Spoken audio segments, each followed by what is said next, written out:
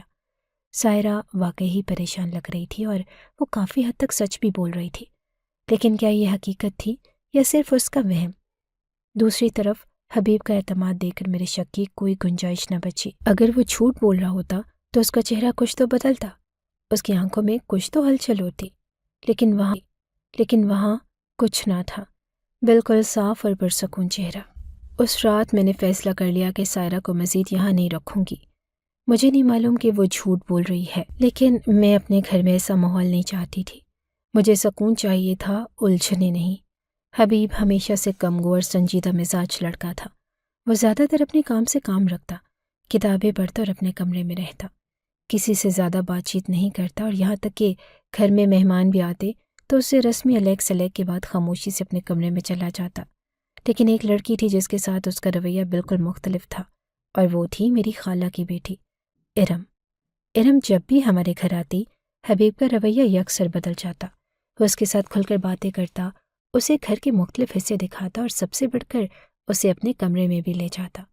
مجھے یہ سب دیکھ کر ہمیشہ حیرانی ہوتی تھی کہ آخر حبیب ارم کے ساتھ اتنا دوستانہ رویہ کیوں رکھتا ہے، جبکہ باقی سب سے اتنا محتاط رہتا ہے۔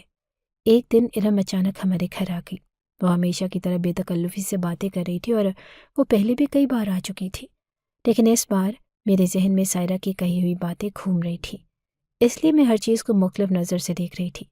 حبیب ارم کے ساتھ بیٹھا کافی وقت گزار رہا تھا اور میں نے اسے کئی بار ہنستے ہوئے دیکھا، جو عام طور پر وہ کسی اور کے ساتھ نہیں کرتا تھا۔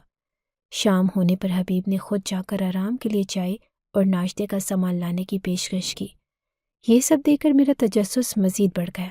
ارم میرے پاس بیٹھی تھی اور میں نے اس سے باتوں باتوں میں پوچھا، تمہارے تو بڑے عجیب و غریب شوق تھے، الٹی سیدھی کتابیں پڑھتی تھی، جادو ٹونے والی اور تعویذ گنڈے والی، وہ سب چھوڑ دیا؟ ارم نے ہنستے ہوئے کہا کہ ارے وہ تو بچپن کے شوق تھے، کب کے چھوڑ دیے؟ وہ سب تو بس وقتی دل لگی ہوتی ہے۔ اب تو میں اپنی زندگی میں مصروف ہوں، شوہر کماتا ہے اور میں گھر سنبھالتی ہوں، بچے ہیں، اپنی زندگی جی رہی ہوں۔ سوچا کہ تم لوگوں سے گئے تھے اور میں نے سر ہلاتے ہوئے کہا کہ اچھا کیا جو آ گئی۔ مجھے ارم کے ساتھ ہمیشہ سے ایک خاص انسیت تھی، اس لیے میں نے سائرہ کی کہی ہوئی باتیں بھی اسے بتانے کا فیصلہ کیا۔ میں نے تفصیل سے اسے وہ سب کچھ بتایا جو سائرہ نے کہا کہ وہ کیسے پریشان ہے اور کیسے حبیب اس سے بال مانگتا ہے۔ میں چاہتی تھی کہ ارم کا رد عمل دیکھوں، کیونکہ وہ ہمیشہ معاملے کو حقیقت پسندانہ انداز میں دیکھا کرتی تھی۔ ارم میری بات سن کر کچھ لمحے سوچتی رہی، پھر ہلکا سا مسکرا کر بولی کہ یہ نوکرانی جھوٹ بول رہی ہوگی، تمہیں نہیں پتہ یہ اکثر کہانیاں بنانے میں ماہر ہوتی ہیں، لیکن ابھی فوراً اسے نکالنے کی ضرورت نہیں، آج کل نوکرانی ملنا مشکل کام ہے، اگر دوبارہ ایسی کوئی بات کرے تب نکال دینا۔ میں نے اس کی بات پر غور کیا اور محسوس کیا کہ وہ ٹھیک کہہ رہی تھی۔ مجھے بھی یہی لگا کہ شاید سائرہ نے سب کچھ خود ہی بنا لیا ہو، آخر اس کے پاس کوئی ثبوت تو نہیں تھا، اور حبیب نے بھی واضح طور پر سب کچھ جھوٹ کہہ کر رد کر دیا۔ میں نے سر ہلاتے ہوئے کہا کہ ٹھیک ہے، ایسا ہی کروں گی، جھوٹ کہہ کر رد کر دیا۔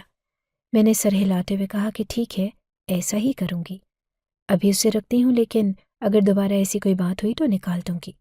ارم شام تک ہمارے گھر رہی اور پھر چلی گئی۔ میں نے محسوس کیا کہ جیسے ہی وہ دروازے سے باہر نکلی، حبیب کی مسکراہٹ بھی اس کے ساتھ ہی چلی گئی۔ وہ جو چند لمحے پہلے خوش اور ہنستا ہوا نظر آ رہا تھا، اب دوبارہ اپنی سنجیدہ حالت میں واپس آ چکا تھا۔ وہ خاموشی سے کھانے کی میز پر آیا، کھانے میں بھی زیادہ دلچسپی نہ لی اور پھر سیدھا اپنے کمرے میں چلا گیا۔ یہ دیکھ کر میرے دل میں ایک ہلکی سی الجھن نے جنم لیا۔ کیا واقعی سائرہ جھوٹ بول رہی تھی یا پھر کوئی اور بات تھی جو میری نظروں سے اوجھل تھی؟ حبیب کا رویہ بدل کیوں گیا تھا؟ ارم کے ہوتے وہ خوش تھا، لیکن اس کے جانے کے بعد وہ پہلے جیسا سنجیدہ کیوں ہو گیا؟ یہ سوالات میرے ذہن میں گھوم رہے تھے، لیکن میں نے خود کو یہ کہہ کر تسلی دی کہ شاید میں زیادہ سوچ رہی ہوں، شاید سب کچھ نارمل ہی ہے اور میں غیر ضروری طور پر ایک مسئلہ کھڑا کر رہی ہوں۔ لیکن کاموں سے فارغ ہونے کے بعد میں جب اپنے کمرے میں آئی تو دل میں کئی خیالات گردش کر رہے تھے۔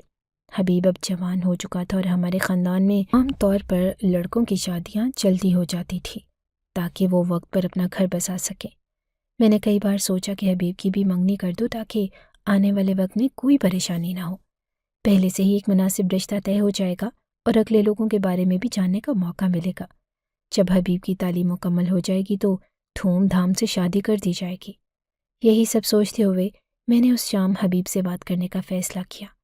وہ کھانے کے بعد موبائل میں کچھ دیکھ رہا تھا اور جب میں نے آہستہ سے بات شروع کی کہ اب اس کی پڑھائی تقریباً مکمل ہونے کو ہے اور میں چاہتی ہوں کہ اس کی منگنی کر دوں، 2 سال منگنی رہے گی، اس دوران دونوں خاندان ایک دوسرے کو بہتر طریقے سے جان لیں گے اور جب وقت آئے گا تو شادی کر دی جائے گی۔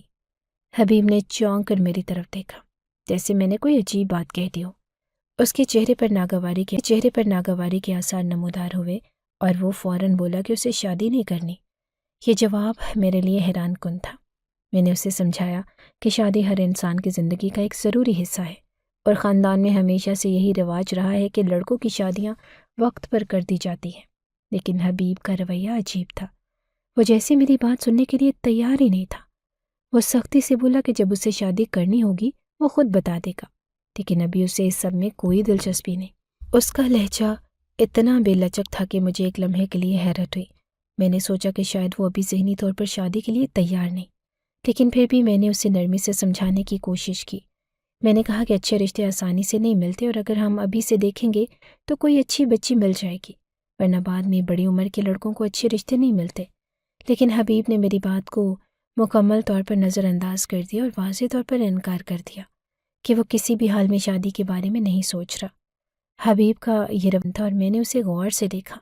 اس کی آنکھوں میں کچھ تھا، جیسے کوئی الجھن، کوئی راز جو وہ مجھ سے چھپانے کی کوشش کر رہا تھا۔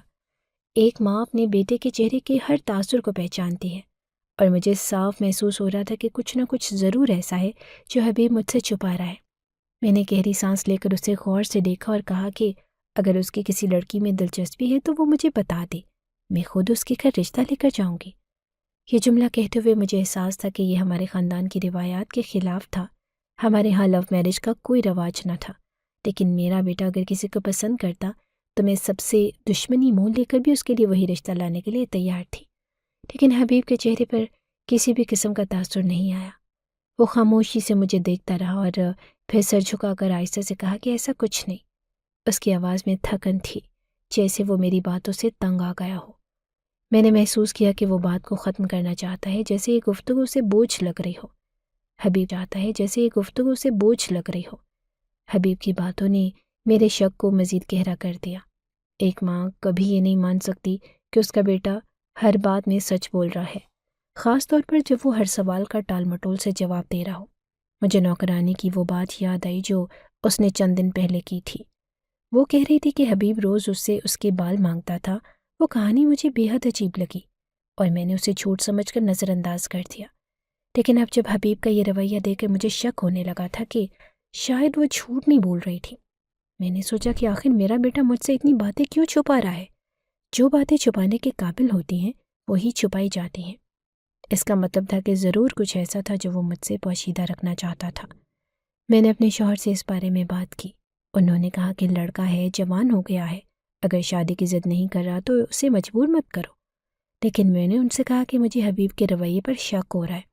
وہ کوئی نہ کوئی بات ضرور چھپائی کو تلاش کرو منگنی وغیرہ کے لیے، اور میں بعد میں حبیب کو منا لوں گا۔ وہ بیٹا ہے میرا، زیادہ ضد کرے گا تو میں خود اسے سمجھا لوں گا۔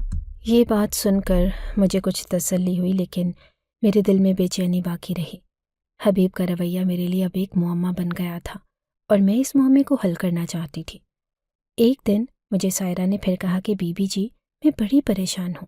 آپ کے بیٹے نے وہی سب کچھ شروع کیا ہوا ہے۔ میں نے آپ کو پہلے بھی بتایا تھا کہ اگر آپ نے اپنے بیٹے کو نہیں سمجھایا تو پھر میں یہ نوکری چھوڑ کے چلی جاؤں گی۔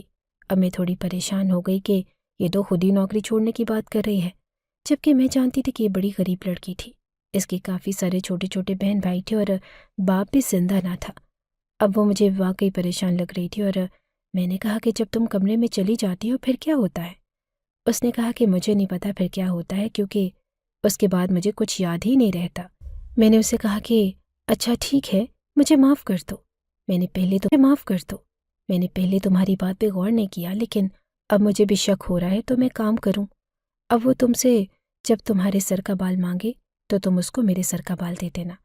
جب سائرہ نے یہ بات سنی تو وہ تھوڑی حیران ہوئی اور اس نے کہا کہ بی بی جی، اس چیز سے کیا ہوگا؟ میں نے کہا کہ پتہ چل جائے گا کہ اس کا وہم ہے تمہارا اور یا پھر میرا۔ میں نے سائرہ کو اپنے سر کے بال دے دیا اور کہا کہ جب حبیب تم سے اپنے سر کا بال مانگے تو تم یہ والا دے دینا۔ اس نے کہا کہ ٹھیک ہے بی بی جی، میں ایسا نہیں کروں گی۔ میں نے بھی دنیا دیکھی تھی، مجھے بھی اندازہ تھا کہ جب کوئی جھوٹ بولتا ہے تو کیسا بولتا ہے۔ ایسا جھوٹ بول کر سائرہ کو کیا ملنا تھا؟ وہ مجھے میرے بیٹے کے خلاف کچھ بتاتی تو ظاہر ہے کہ میں نے روایتی ماں ہونے کے ناطے اپنے بیٹے کو تو برا نہیں کہنا تھا، اس کو ہی نوکری سے نکال دینا تھا۔ پھر بھی وہ مجھے یہ سب کچھ بتا رہی تھی تو اس کا مطلب یہ تھا کہ بات گڑبڑ تھی۔ میں نے اسے اپنے سر کا بال دے دیا اور اس نے وہ بال حبیب کو دے دیا۔ کہنے لگی کہ اب آج رات جانے کیا، اور میرا شوہر بھی گھر پہ نہ تھا کیونکہ آج اتوار کا دن نہیں تھا۔ وہ صرف اتوار کو ہی آتا تھا اور گھر میں صرف حبیب اور میں ہی تھے۔ حبیب نے اپنی روٹین کے مطابق 8 بجے کھانا کھا لیا، دودھ کا گلاس لیا اور اپنے کمرے میں چلا گیا۔ میں نے اسے کہا کہ کیا کرنے کا ارادہ ہے؟ تو کہنے لگا کہ کچھ نہیں، ابھی تو پڑھائی ختم ہوئی ہے، تھوڑی بہت ریسرچ کروں گا اور پھر سو جاؤں گا۔ میں نے کہا کہ ٹھیک ہے، اور وہ اپنے کمرے میں چلا گیا اور میں اپنے کمرے میں آ گئی۔ سائرہ کی باتوں نے میرے دل میں عجیب سی ہلچل مچا دی تھی۔ ایک طرف میں اپنے بیٹے کو جانتی تھی، اس کی پرورش اپنی آنکھوں کے سامنے کی تھی، اور دوسری طرف سائرہ جیسی غریب، مجبور مگر ایماندار لڑکی کا بیان تھا جس کا میرے بیٹے کو بدنام کرنے سے کوئی فائدہ نہ تھا۔